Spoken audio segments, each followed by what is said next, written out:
বিয়ে বিতর্ক মামলার রায়ে খালাস পেলেন ক্রিকেটার নাসির হোসেন এবং তার স্ত্রী তামিমা সুলতানা।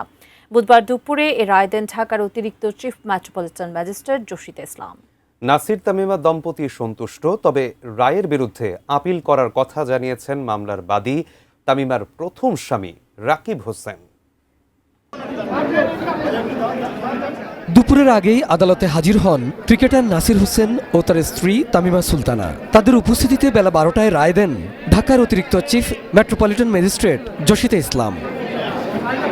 আসামিপক্ষের আইনজীবী জানান, বাদীপক্ষ অভিযোগ প্রমাণ করতে না পারায় আসামি নাসির তামিমা দম্পতিকে বেকসুর খালাস দিয়েছেন আদালত। তামিমা সুলতানা তার আগের স্বামীকে সঠিকভাবে তালাক দেওয়ার পরই বৈধ প্রক্রিয়ায় ক্রিকেটার নাসির হোসেনকে বিয়ে করেছেন বলে জানান তিনি। বলেছেন রায়ে যে উচ্চ আদালত অর্থাৎ আপিল বিভাগের একটি রায় আছে, যে রায়ে বলা হয়েছে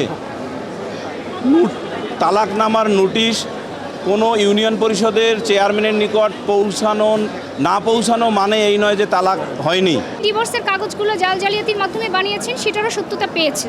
উপরন্ত সেই জাল জালিয়াতি কাগজের বিষয়ে ডাক বিভাগের ডিজিএম এসে নিজে সাক্ষী দিয়েছেন। আদালত এই সাক্ষ্য প্রমাণগুলোর বিষয়ে কোনো ধরনের পর্যালোচনা না করে, জুডিশিয়াল মাইন্ড অ্যাপ্লাই না করে এরকম একটি রায় দিয়েছেন, যেই রায়ে আমরা সবাই সংক্ষুব্ধ। আমি বুঝি নির্মাণের শিল্প, সালাম স্টিল বোঝে ডিউরেবিলিটি। সালাম স্টিল, মোস্ট ডিউরেবল স্টিল।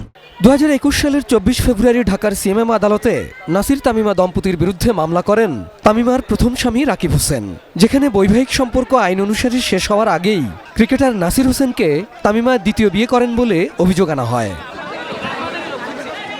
পিবিআইয়ের তদন্ত শেষে 2022 সালে আদালত নাসির তামিমা দম্পতির বিরুদ্ধে অভিযোগ গঠনের পর সাক্ষ্য গ্রহণের মধ্য দিয়ে শুরু হয় বিচার কাজ। 10 সাক্ষীর সাক্ষ্য, আত্মপক্ষ সমর্থনের শুনানি এবং যুক্তিতর্ক উপস্থাপনের মধ্য দিয়ে 4 বছর পর রায় ঘোষিত হলো আলোচিত এই মামলার।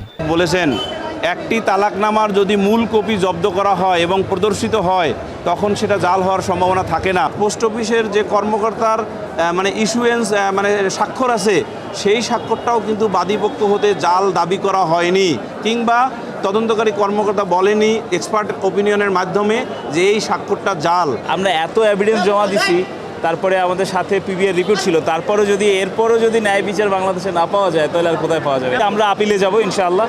Abul Kalam Azad, ATN news, Dhaka.